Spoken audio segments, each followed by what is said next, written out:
Hello students, आप सभी का हमारे यूट्यूब चैनल में हार्दिक स्वागत है। आज के इस वीडियो में बात करने वाले हैं PTT exam 2025 second college allotment list कब जारी होगी और साथ में ही अगर आपको कॉलेज मिल जाता है तो रिपोर्टिंग वगैरह कैसे करानी होती है, डॉक्यूमेंट्स कौन कौन से डॉक्यूमेंट्स की आवश्यकता होगी और अगर कॉलेज नहीं मिलता है तो उस कंडीशन में आप लोगों को क्या करना होगा, इन सभी पर चर्चा की जाएगी। तो वीडियो आप लोग पूरा देखिएगा और अगर आप चैनल पर नए हैं तो चैनल को सब्सक्राइब, वीडियो को लाइक और बेल आइकन ज़रूर दबा लीजिएगा।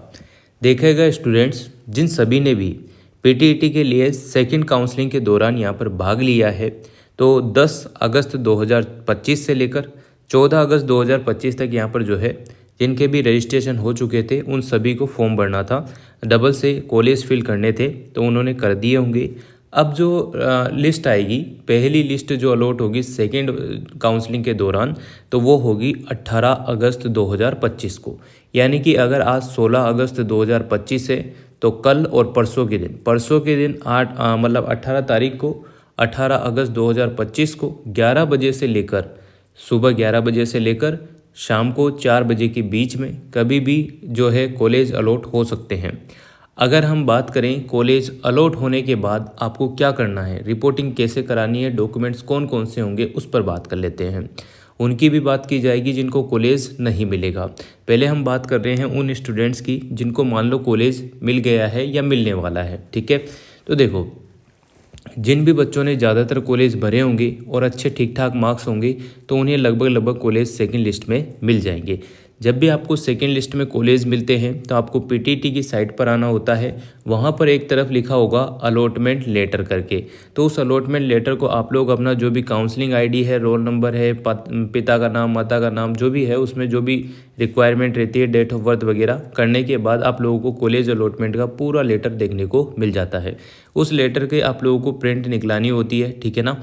उस लेटर की प्रिंट के अलावा जो भी आपने 5,000 रुपये दिए हैं वो, और साथ में ही जो आप एडमिशन लेने वाले हैं, जो भी कॉलेज अलॉट आपको हुआ है, और अगर आप चाहते हैं कि मैं बीएड करना ही चाहता हूं तो आपको एडमिशन लेने के लिए 22,000 रुपये जमा कराने होंगे। ऐसे बच्चे जिन्होंने 5,000 रुपये 22,000 रुपये पहले से ही जमा करा रखे हैं और उन्होंने सेकेंड काउंसलिंग कराई है, उन्हें जो भी कॉलेज मिलता है तो वो दोनों स्लिप आप लोगों को जो है उनकी प्रिंट निकलानी होगी। ओरिजिनल तो लेनी ही है, साथ में प्रिंट उनकी लेनी होगी, है ना। ओरिजिनल का मतलब वही जो पहली बार हुई है, ठीक है। तो ये सारी चीज़ें लेने के बाद आपके जो भी डॉक्यूमेंट्स है, जैसे 10वीं की क्लास की जो मार्कशीट है उसकी फ़ोटोकॉपी, 12वीं की मार्कशीट की फ़ोटोकॉपी, जन आधार कार्ड की फ़ोटोकॉपी, आधार कार्ड की फ़ोटोकॉपी, है ना। और साथ में ही अगर आप बीएससी, बीए, बीकॉम के स्टूडेंट हैं तो उनकी भी सारे जितनी भी मार्कशीट हैं उनकी फ़ोटोकॉपी।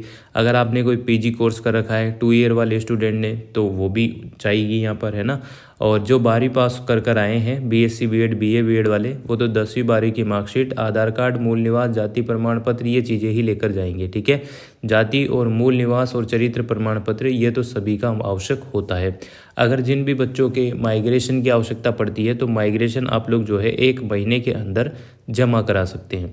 उसमें ऐसा होता है कि जैसे आपको कोई कॉलेज अलॉट हो गया और आप पहले से ही कोटा यूनिवर्सिटी या कोई सी भी यूनिवर्सिटी जिसमें आप पहले से ही इनरोल है ना, और वापस से आपको जो बीएड का कॉलेज मिला है वो भी कोटा यूनिवर्सिटी के अंतर्गत ही आता है, तो आपको किसी प्रकार की माइग्रेशन टीसी देने की आवश्यकता नहीं होती है।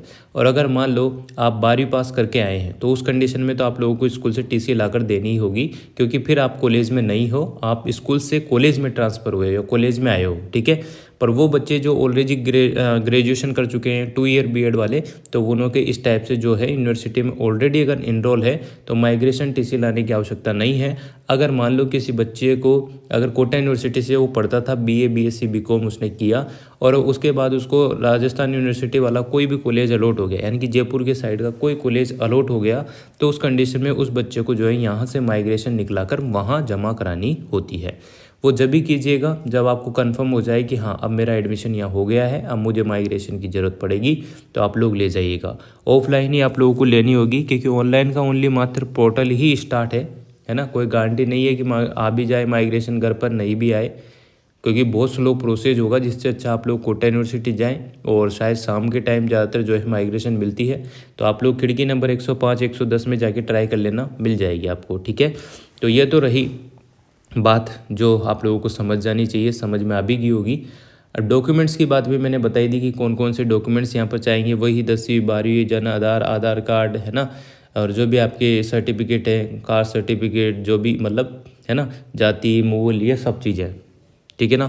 तो ये सारे डॉक्यूमेंट्स आप लोग कंप्लीट रखें, है ना, और इनकी 3-3 फोटोकॉपी करा लें, 3 सेट बना लें। कहने का मतलब एक यूनिवर्सिटी का, एक आपका खुद के लिए और एक कॉलेज के लिए। तो तीनों सेट आपके कॉलेज जब भी रिपोर्टिंग के लिए आप जाएंगे, जिनको भी कॉलेज मिल जाता है वो जाते हैं, तो वहाँ पर आप लोगों को ये चीज़ें जमा करानी होती है। उसमें से आपको जो स्टूडेंट वाली रहेगी सेट पूरा, वो आपको वापस दे देंगे चेक कर कुरा के। और जो आपके ओरिजिनल डॉक्यूमेंट्स है जैसे 10वीं 12वीं आधार कार्ड, ये भी आपको लेकर जाना है, ताकि जो है और भी जो भी डॉक्यूमेंट है जैसे मूल, जाति, ये सभी लेकर जाने हैं। तो वहाँ पर वो चेक करके आपको वापस से दे देंगे। और अगर आपका एडमिशन कंफर्म हो गया, आपको वहीं एडमिशन लेना है, तो उस कंडीशन में आपकी जो 10वीं 12वीं है वो रख भी ली जाती है बहुत सारी बार, और वापस थोड़े टाइम बाद 6 महीने 7 महीने बाद वापस दे भी दी जाती है, ठीक है। तो इसमें तो कोई भारी इशू नहीं है, पर एक बार आप लोग कंफर्म कर लेना कि हाँ एडमिशन आपको लेना है, या आपको जो कॉलेज चाहिए था आप मैनेज कर पा रहे हैं, नहीं कर पा रहे हैं, तो उस हिसाब से आप लोग बीएड करेंगे, ठीक है। सेकेंड लिस्ट 18 तारीख को आने वाली है, ये भी कंफर्म है। अब ये तो बात हो गई उन बच्चों की जिन्हों को कॉलेज मिलने वाला है। अब अगर हम बात करें जिन बच्चों को कॉलेज नहीं मिलेगा, क्योंकि ऐसा भी होगा, ऐसा नहीं है कि कॉलेज मिलकर ही रह जाएगा सभी को, नहीं, कुछ बच्चों को कॉलेज नहीं भी मिलेगा। 4 ईयर वाले जो बीएड स्टूडेंट हैं उनको तो लगभग कोशिश है कि सभी को मिल जाएगा। बाकी जो 2 ईयर वाले स्टूडेंट हैं उन्हें बहुत सारों को नहीं मिल पाएगा। तो उस कंडीशन में क्या होगा, बहुत सारों का मतलब कुछ स्टूडेंट्स को नहीं मिलेगा, बहुत सारों को तो मिल ही गया है, फर्स्ट लिस्ट में, सेकेंड लिस्ट में मिल जाएगा आधों को, है ना। तो जिनको नहीं मिलेगा उनके पास 2 ऑप्शन होंगे। एक तो पहला ऑप्शन ये रहेगा कि तीसरी लिस्ट का वो इंतज़ार कर सकते हैं, अगर सीटें खाली रहती है तो अगर तीसरी लिस्ट भराई जाती है तो उसमें आप लोग पार्टिसिपेट कर सकते हैं, कॉलेज वापस से भर सकते हैं, ठीक है। अगर तीसरी लिस्ट नहीं आती है तो आपको बता दूं उस कंडीशन में आपको क्या होगा, ये पूरा प्रोसेस हो जाएगा कंप्लीट, सीटें फुल हो जाएगी, फिर आप लोगों को रिफ़ंड का फॉर्म भरना होगा 3 महीने बाद, है ना। तो रिफ़ंड का फॉर्म भरने से फ़ायदा ये होगा कि आपने जो 5,000 रुपये दिए हैं या 22,000 दिए हैं, तो एक वीडियो बना रखी है, उसको देख लेना, उससे पूरा प्रोसेस रिफ़ंड का आप लोगों को पता चल जाएगा। तो उससे आपके जो भी पैसे लगे हैं वो वापस से मिल जाएंगे। हाँ, मतलब कुछ पैसे कट के आपको ज़्यादातर पैसे मिल ही जाएंगे। तो ये फॉर्मूला भी आप लोग अप्लाई कर सकते हैं जिनको कॉलेज नहीं मिलेगा। अब आप लोग सोच रहे होंगे कि सर हमें कॉलेज नहीं मिला, अब हम क्या करें। तो देखो, अगर आपने बीए, बीएससी, बीकॉम किया हुआ है, कॉलेज आपको पीटीटी का नहीं मिला है, बीएड का कॉलेज नहीं मिला है, तो उस कंडीशन में या तो आप लोग 1 साल वेस्ट कर सकते हैं और आप लोग अगले साल वापस से पीटीटी का एग्ज़ाम, जो भी एग्ज़ाम होगा वो दे सकते हैं। 1 साल की बीएड होने की संभावना है, होगी नहीं होगी ये अलग बात है। तो आप लोग क्या करेंगे, टाइम को वेस्ट नहीं करते हुए इधर तो रिफ़ंड का फॉर्म अप्लाई कर देना, और अभी कॉलेजों में, यूनिवर्सिटियों में जो है एमए, एमएससी, एमकॉम के फॉर्म भर रहे हैं।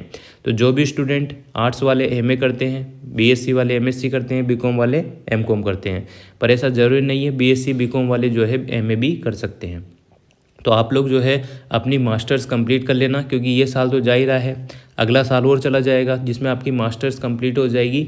फिर आने वाले टाइम में जब बीएड होगी तो जिनकी बीए, एमए या फिर जो पीजी, यूजी है कंप्लीट होगी, तो उन्हें 1 साल की बीएड देखने को मिल सकती है। तो उसमें आप लोग 1 साल की बीएड कर लेंगे तो आपका फ़ायदा हो जाएगा। फिर आप लोग फर्स्ट ग्रेड, कॉलेज लेक्चरर वगैरह के एग्ज़ाम आप आराम से दे पाएंगे। फिर नेट भी कर सकते हैं, बहुत सारी चीज़ें। तो इस प्रकार से आप लोग ध्यान रखेंगे। और जो आपके 22,000 रुपये जिनको भी एडमिशन मिलता है, कॉलेज मिलता है, तो 22,000 रुपये आप लोग बैंक ऑनलाइन या ई मित्र के माध्यम से 18 अगस्त 2025 से 23 अगस्त 2025 के बीच में जमा करा सकते हैं। ऑनलाइन ये पेमेंट जमा होगा। इसके बाद आप लोगों को रिपोर्टिंग करानी होगी 18 अगस्त 2025 से 25 अगस्त 2025 के बीच में, ठीक है। तो आपको इसका मतलब ये होता है कि कॉलेज जाना है, जितने भी डॉक्यूमेंट्स है वो लेकर जाने हैं और वहाँ पर आप लोगों को जमा कराने। एक लिफाफा भी यूज किया जाता है जिसमें सारे डॉक्यूमेंट्स रखे जाते हैं, तो वो तो आप लोगों को कॉलेज के बाहर जो भी स्टेशनरी है वहाँ पर भी मिल जाते हैं। तो ऐसी कोई विशेष बात इसमें नहीं है। और ये आपको पता चले गया कि 18 अगस्त 2025 को सुबह 11 बजे से शाम को 4 बजे के बीच में आप लोगों को कॉलेज अलॉट हो जाएंगे। ज़्यादातर संभावना 11-12 बजे के बीच की है। बाकी जो भी अपडेट रहेगा आप लोगों को बता दिया जाएगा। तो उम्मीद करता हूँ आप लोगों को वीडियो अच्छी लगी होगी। वीडियो अगर आपको अच्छी लगी हो तो like, comment, share and subscribe. Thanks for watching. साथ में आप लोग टेलीग्राम चैनल, इंस्टाग्राम चैनल भी ज्वाइन कर लीजिएगा।